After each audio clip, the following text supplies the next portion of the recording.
Hi everyone. Regular viewers of my vlogs will know that I love nothing more than getting into my high-vis and getting on site with clients. So I'm really excited to be here today in this beautiful Arbor building, which is nearly completed and it's part of Native Land's Bankside Yards development. I'm here with my clients, Oliver Nutt and Felicity Masefield. Thanks for hosting us today. Welcome. So I think we can safely say one of the reasons we're so proud to be working on this project is because of its green credentials. It's aiming to be one of the greenest projects in London. So Felicity, turning to you, I think it's also safe to say that everything to do with being green is no longer just a fringe issue. Now it's vital to the commercial success of a building. So can you tell us more about that? So Bankside Yards is 8 buildings. We're a true mixed-use scheme with all the different uses within our 5.5 acre site.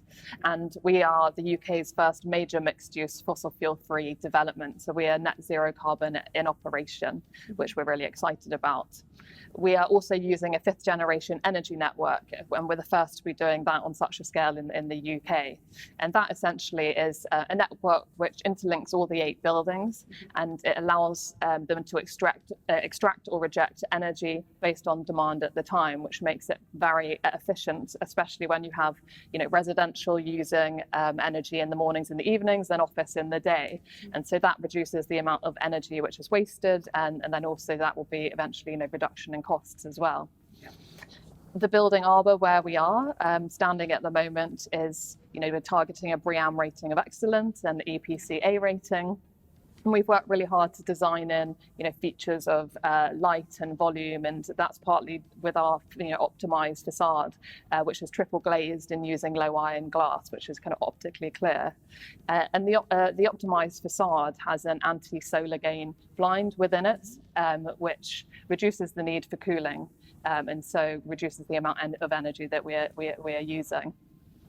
I also think that wellness is very much a big part of the sustainability agenda at the moment, and we're very much encompassing that here at Arbor as well, with the facilities that we are offering, with ample cycle spaces, a wellness room where occupiers can book it out for yoga or meditation or flexible space, and we also have dry cleaning and all the lockers and changing facilities that creates all the amenities which occupiers are asking for in the current market. Yeah, so great stuff. So really covering all the bases. Yes. I understand there's also a real focus on biodiversity. Can you tell us more about that? Yes, the estate is 5.5 acres, and there'll be 3.5 acres which is public realm, and a lot of that is going to be biodiversity as well as community space. And partly we can put a lot of that over to biodiversity is because we have a basement under the eastern side, which will be phase 2, where all our servicing will be. So that will consolidate all the servicing underground, and that releases about 10,000 square feet of space, which would have been for loading bays and deliveries, etc., to biodiversity. So we will have about 100 or over 150 trees, and over 20 different species within that as well, which is important for climate resilience and to attract different wildlife as well. We have biodiverse roofs on 6 out of the 8 buildings. We're excited about what we're producing here at the moment. So Ollie, we've worked together for many years on this building, and I think it's safe to say that every geopolitical event that could happen has happened and has been thrown at us, whether it's Brexit, COVID, the crisis in the Ukraine, and all the current issues around currency and energy and everything else. And if that wasn't enough, this was always going to be a difficult, challenging project because of some of its unique features. So can you tell us more about that?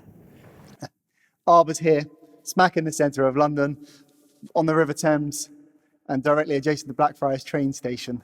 So we have a huge number of stakeholders all around the site in 360 degrees.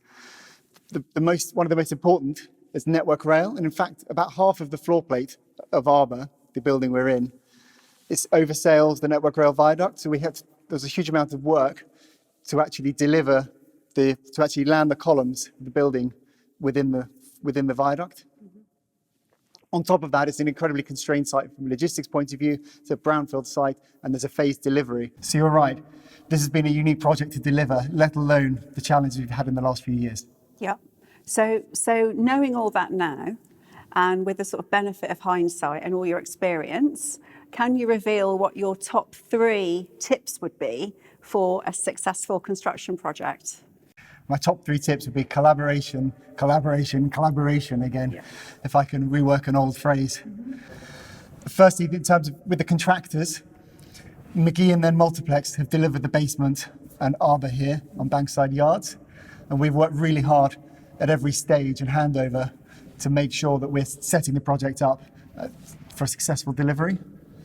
Secondly, it's working really closely with the huge number of stakeholders we've got here. And the stakeholders are 360 degrees around the site. And thirdly is the team approach, working together and staying in constant contact to anticipate potential issues and addressing them as soon as possible.